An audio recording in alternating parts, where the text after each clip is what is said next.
Good morning, student. I am Devraj Sharma, and today I am going to start class 8 English book 2. It so happens, chapter 3, part 1. So let's start. The selfish giant. This lesson is composed by Oscar Wilde. So let's start. The giant's garden was beautiful and children loved to play in it. Giant का garden बहुत सुंदर था और बच्चे उसमें खेलना पसंद करते थे।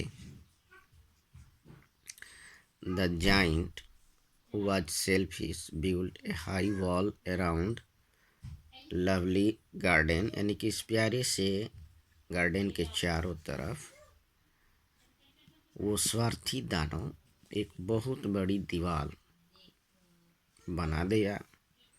Children did not enter the garden thereafter, और उसके बाद से बच्चे उस गार्डन में प्रवेश नहीं कर पाए। Nor did spring and summer till the giant experience A change of heart, यानी कि वहाँ न तो स्प्रिंग मतलब कि बसंत का मौसम आया और नहीं गर्मी का मौसम, ये तब तक नहीं आया जब तक से कि उस जाइंट के मन में एक परिवर्तन नहीं आ गया, एक बदलाव नहीं आ गया। So student, let's start this lesson. Every afternoon, प्रत्येक दोपहर को, as they were coming from the school, as मतलब जैसा कि they stand here for the school going children, the children used to go, बच्चे जाया करते थे, and play in the giant's garden, और बच्चे जो है उस दानव के बगीचे में खेला करते थे। It was a large and lovely garden, ये बहुत ही बड़ा और प्यारा बगीचा था।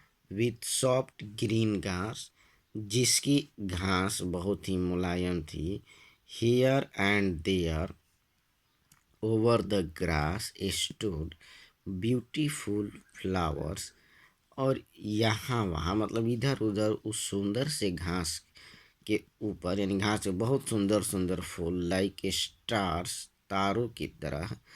And there were 12 peach tree, और वहाँ पर 12 पीच के पेड़ थे। That in the spring time broke out into delicate blossom of pink and pearl, जो कि बसंत ऋतु के मौसम में पूरी तरह से भर जाते से या लद जाते।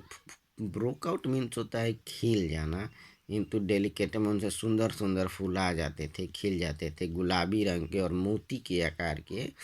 एंड इन ऑटम, और शरद ऋतु आते आते, आता मतलब पतझड़ आते आते, बोर रिच फ्रूट, और bore student here it's mean bear, bear मतलब लदना, ढोना, फर जाना उससे, और उस पर बहुत जो है बड़े बड़े फल जो है अच्छे अच्छे फल लग जाते हैं। रिच फ्रूट्स मीन्स अच्छे फल। The bird sat on the tree, चिड़िया उसके ऊपर बैठती है, एंड बैठती थी, एंड सैंग सो स्वीटली, और इतना मधुर गाना गाते थे। That children used to stop their game in order to listen them, कि यहाँ तक कि बच्चे भी उनके गाने को सुनने के लिए अपना खेल रोक देते थे। इन ऑर्डर टू मीन्स फॉर, यानी के लिए, टू लिसन यानी कि सुनने के लिए, इन ऑर्डर टू लिसन मतलब होता है सुनने के लिए, अपने खेल को रोक देते थे। How happy we are here, हम लोग यहाँ कितने खुश हैं। दे क्राइड ईच अदर, वे एक दूसरे से चिल्ला करके कहते थे। One day the giant came back, एक दिन वो दानव वापस आया। He had been to visit his friend, उसे अपने दोस्त के यहाँ जाना पड़ा था। द कॉर्निश ऑर्च, देखिए ये उस दोस्त का नाम है। कॉर्निश ऑर्च स्टूडेंट या हियर, कॉर्निश मतलब a giant of Cornwall in the UK, माने यूनाइटेड किंगडम में कॉर्नवाल एक स्थान का नाम, वहाँ का ये एक जाइंट है। और इन द लेजेंड्स एंड फेरी, परियों के और बड़े बड़े लेजेंडों की कहानियों में आता हुआ एक पात्र है, यानी कि एक ऐसा दानव जो लोगों को खाता था। यानी कि कॉर्निश ओर्च के यहाँ गए थे and had stayed with him for 7 years, और उसके साथ वहाँ 7 वर्षों तक रहा। व्हेन ही अराइव्ड, और जब वो लौट कर आया, ही सा, वो देखा, उसने देखा the children playing in the garden, कि बच्चे गार्डन में खेल रहे थे। What are you doing here? He cried in a very gruff voice, and the children ran away. तुम लोग यहाँ क्या कर रहे हो? He cried in a, वो बहुत ही सख्त, बेरुखी और कर्कश आवाज में चिल्लाया, और उसकी आवाज को सुन करके सारे बच्चे वहां से दौड़कर चले गए।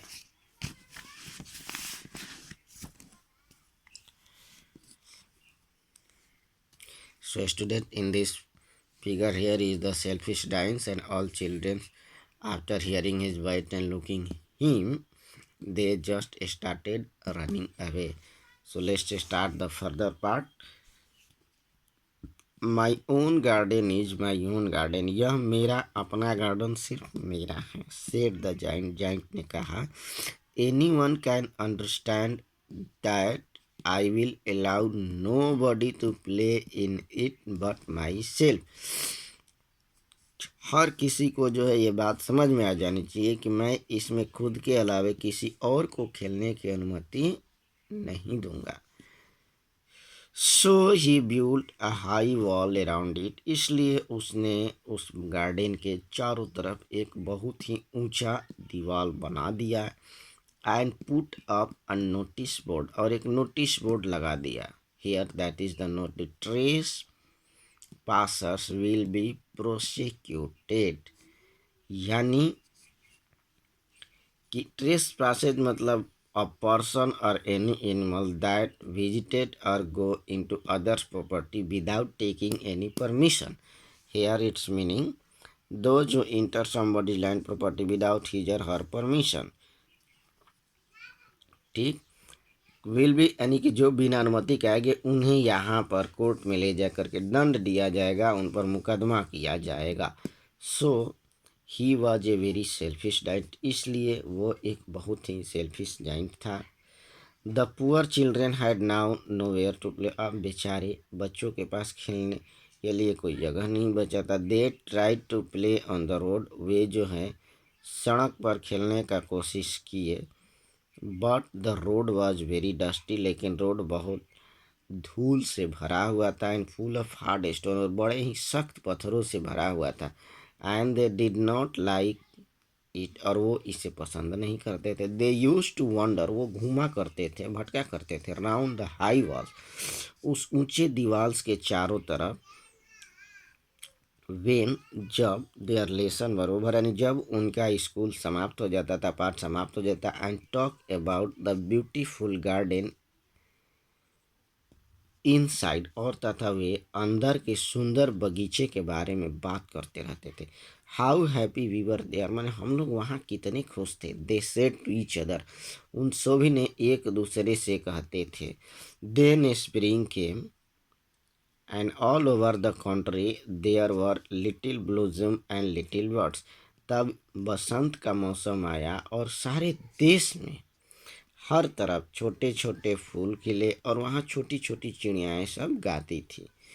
Only in the garden of the selfish giant, और ये सिर्फ सेल्फिश जाइंट के ही बगीचे में।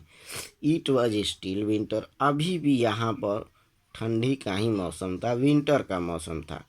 The bird did not care to sing in it as, चिड़िया जो है वहाँ गाना का कोई भी देखभाल नहीं करते थे, अर्थात चिड़िया वहाँ गाना पसंद नहीं करती थी। एज, जैसा कि देयर वर नो चिल्ड्रेन, जैसा कि वहाँ पर कोई भी चिल्ड्रेन नहीं था।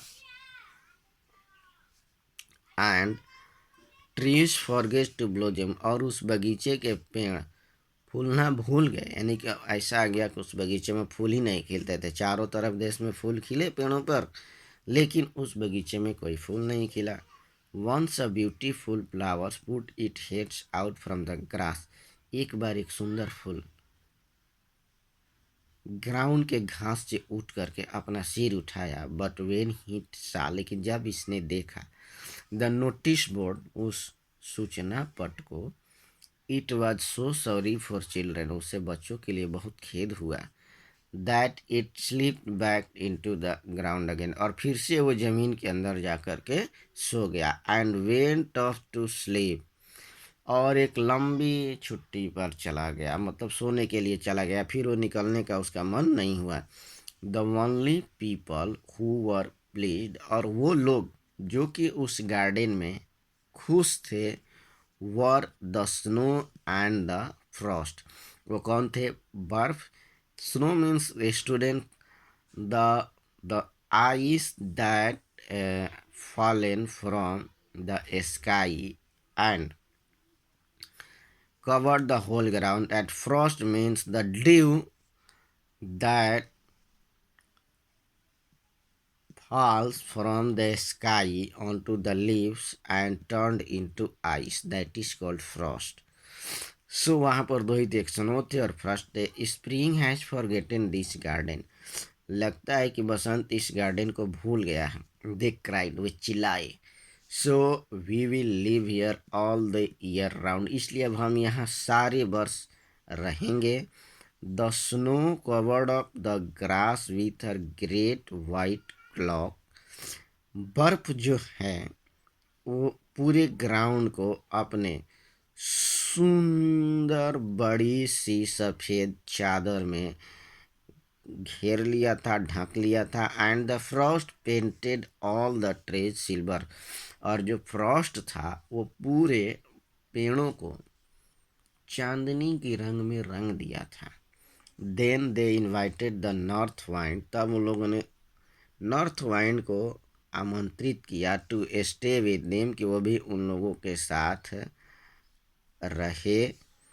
एंड ही केम, और why he was wrapped in furs, वो पूरे फॉर्स में लपटा हुआ था. He roared all day about the garden, और गार्डन के चारों तरफ जो है शोर गर्जना करता था. And blew the chimney pots down, और वहाँ पर जितने भी चिमनी के पॉट्स बने थे सारे पॉट्स को नीचे गिरा दिया था. This is a delightful spot, यह एक बहुत ही सुंदर आनंददायक स्पॉट है, जनीय स्थान है. ही सेड, उसने कहा, वी मस्ट आज खेल ऑन ए विजिट, हम यहाँ पर हेल यानी कि ओला वृष्टि को भी यहाँ बुलाएंगे कि एक यात्रा करे. सो द हेल के मिश्र वहाँ हेल आया. Every day 3 hours he rattle on the roof of the castle till broke most of the slate, और प्रत्येक दिन 3 घंटे तक वो जो हेल था झुनझुना बजाते रहता, यानी कि हेल ओला वृष्टि बर्फ़ के गोले बरसाते रहता था जो भी उस जीन का महल का छत था उस पर, और तब तक बरसाया जब तक कि उस छत की बहुत सारी स्लेटें यानी पत्थरें टूट नहीं गई.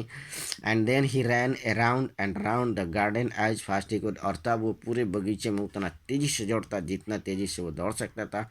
ही वॉज ड्रेस्ड इन ग्रे, वो भूरे कलर में अपना ड्रेस पहना था. And his breath was like steel, और उसकी जो सांसें थी वो एक बर्फ़ के समान थी. So student, I am going to stop your lesson here and I will continue it in our further online video classes.